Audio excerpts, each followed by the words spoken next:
ஆனால் இதையெல்லாம் மறந்துட்டு குலோத்துங்கனான அனபாய சோழன் என்ன பண்ணுறான், சமண காப்பியமான சீவக சிந்தாமணி மீது அவனுக்கு அளவற்ற பற்று.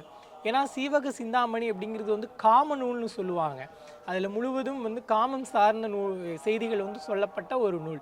இந்த நூல் மீது அவன் என்ன பண்ணுறான், ரொம்ப பற்று வைத்து அந்த நூலையே வந்து அவன் கற்றுட்டு வரான்.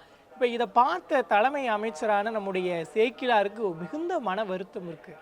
ஏன்னா ஒரு மிகப்பெரிய சைவ குடும்பத்தில் பிறந்தவன், சைவ குடும்பத்தில் பிறந்த இந்த மகாராஜா சோழ சக்கரவர்த்தி இப்படி ஒரு சமண நூலில் தன்னுடைய விருப்பை செலுத்தியிருக்கிறாரே அப்படின்றத நினச்சி நினச்சி ஒரு வருந்துறாரு.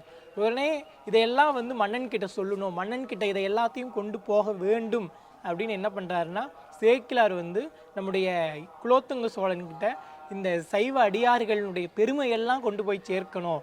அந்த வரிசையில் இந்த குலோத்துங்கனுடைய பெரியோர்கள் எவ்வளவு தொண்டு செஞ்சுருக்கிறாங்க அப்படிங்கிறதெல்லாம் கொண்டு போய் சேர்த்தி மன்னனை வந்து நல்வழிப்படுத்த வேண்டும். ஏன்னா மன்னன் தவறு செஞ்சான் அப்படின்னா அவனை வந்து திருத்த வேண்டியது அமைச்சருக்கு தலையாய கடன்.